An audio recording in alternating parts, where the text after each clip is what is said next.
Elections are now over and the results are in across eastern North Carolina. Hundreds of voters casting their ballots today, voting on important offices in Washington, D.C., Raleigh, and cities and towns right here in eastern North Carolina.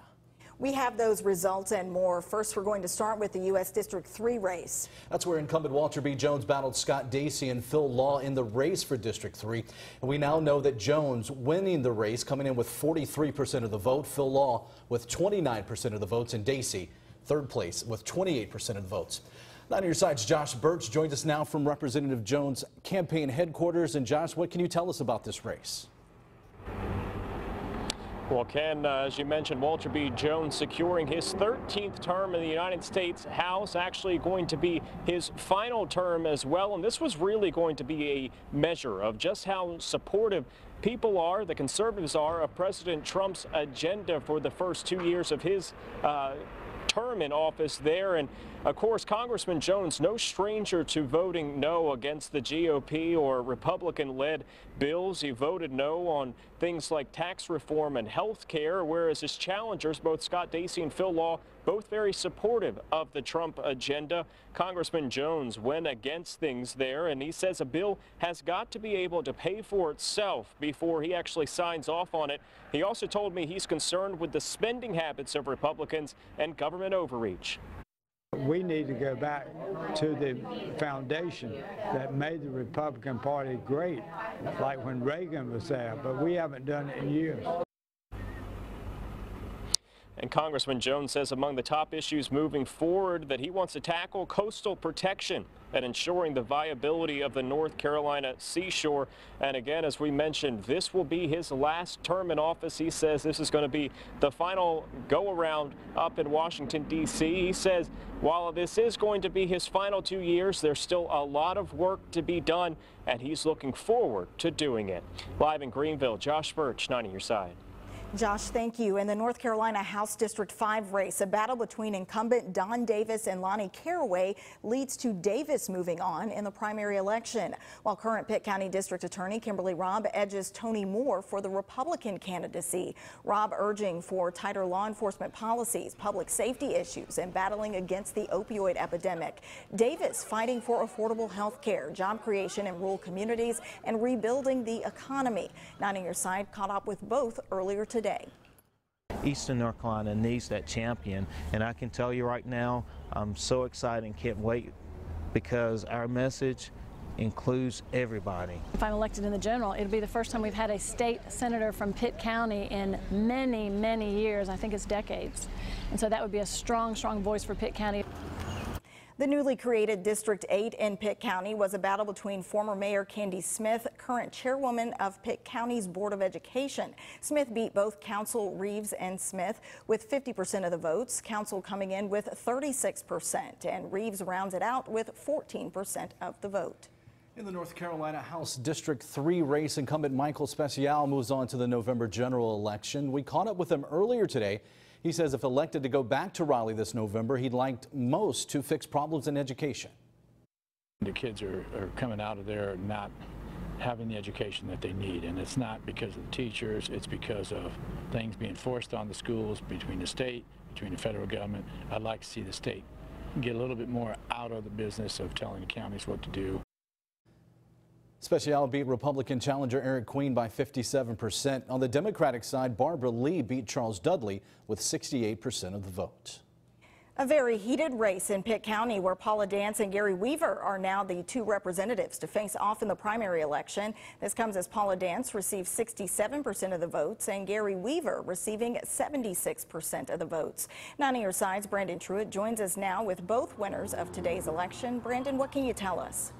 Well, Shayla, after Sheriff Neil Elks announced that he would not seek re-election for the first time in decades, it really did open the door for several other people to step into this race. Now, this has been a contested race here in Pitt County, 17,000 votes in the sheriff's race alone. And that gets us to our nominees, like you said, Paula Dance winning the Democratic nomination and Gary Weaver winning the Republican ticket. And we'll start with Paula Dance. Now, she's been with the department, the Pitt County Sheriff's Department, for years now. And if she would win, she would be the first woman and the first African-American sheriff for Pitt County. And we spoke with her a little bit earlier, and here's a bit of that interview.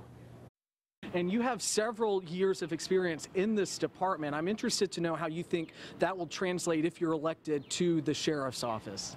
Well, you know, from the beginning of my campaign, I've pounded and pounded and pounded into the minds of people to remind them of what I've done, and apparently the citizens of Pitt County agreed.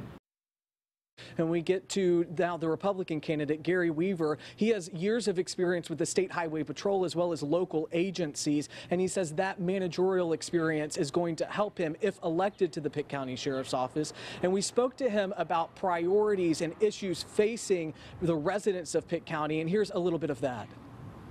And I want to ask you the same question about the biggest issue in your eyes that might be facing people here in Pitt County. I would say the school safety is number one. Opioid be number two, and heroin. That also leads into more breaking and entering. If you get drug use, it's up, and gangs. Gangs are another thing. There's a lot of things that we need to work on, and I look forward to carrying those forward.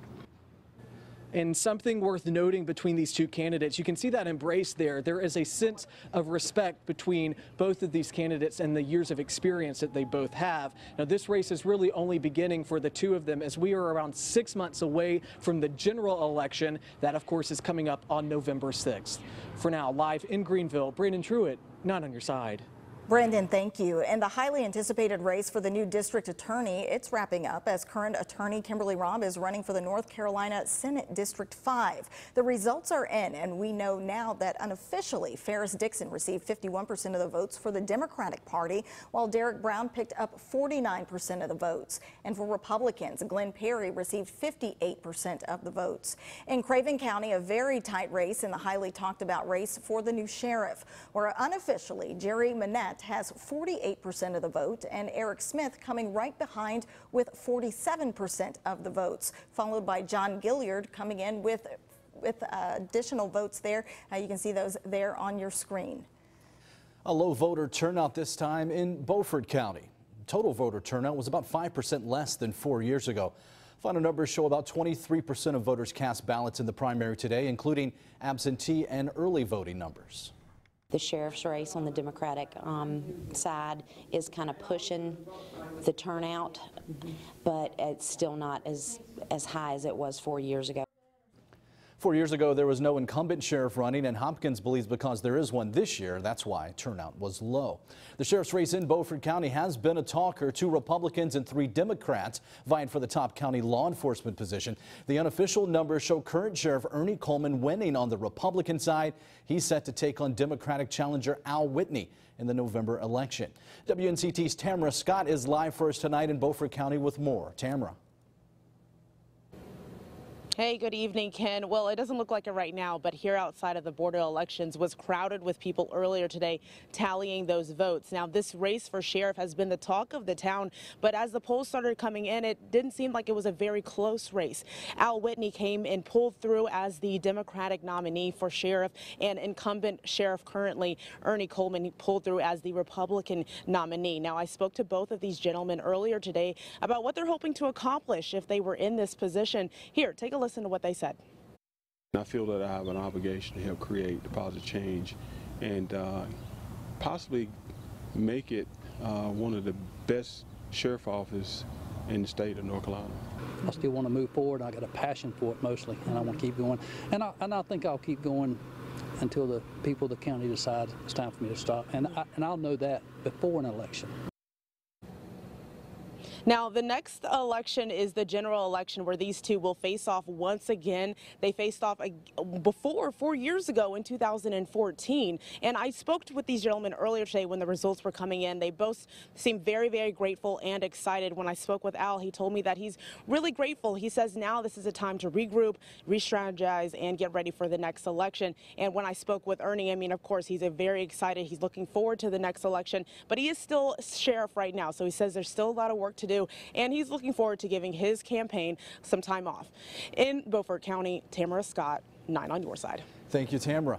In Duplin County, the results are in for the sheriff's race there. Blake Wallace, the incumbent, unofficially wins with 67% of the vote. He defeated Harvey Stroud, who came in with 33%. We turn now to Onslow County, where a brutal race for sheriff between 3 candidates is playing out. WNCT's Elizabeth Tu joins us live at the watch party in Jacksonville. Elizabeth, what's the atmosphere like there tonight? Shayla, good evening. There were a lot of smiles, hugs, even some tears of happiness here at the watch party. A momentous occasion for Sheriff Miller as he wins the Republican nomination for sheriff for the second time this time taking home 70% of the vote. Of course, he joins me now. Sir, congratulations. How are you feeling about all of this? I am very excited. Today we heard the voice of the people of Onslow County. This was a vote of confidence that the people of Onslow County know and like the direction of our sheriff's office and the direction that we're heading. We will try our very, very hardest to maintain that direction in the positive direction, and we'll do our best to serve the people of Onslow County. Speaking of that direction, what are some of the key points that you really want to focus on as sheriff? Yes, we want to build on our past successes, the partnerships that we have with our citizens in all neighborhoods all over the county, and also the city and the towns of our county. So those things will be maintained, but also in light of the fact what's been happening last year, we want to focus on school security, school safety, and also church security, church safety. But also, it goes beyond that. Reduction of domestic violence, reduction of child abuse and child neglect. We will work with our social agencies, social services agencies, to make sure that our children are protected. And we also want to focus on the internet predators that prey on our children. So there are many things on our plate, and hopefully we will accomplish so much more in the next 4 years. I'm sure you will, Sheriff. Thank you for joining us. A lot of worthy goals here as everyone starts to wrap up and go home. I know the sheriff himself is certainly going to rest easy tonight. Back to you guys. All right, Elizabeth Tu live in Onslow County. In Bertie County, there's controversy surrounding the sheriff's race there, and it all centers around an ongoing lawsuit questioning the residency of challenger Adrian Bowen. The lawsuit questions if Bowen is really a Bertie County resident. As a result, the totals were announced tonight, but an official winner will not be certified until the county attorney settles the case. Stick with 9 on your sign as we continue to follow this controversy.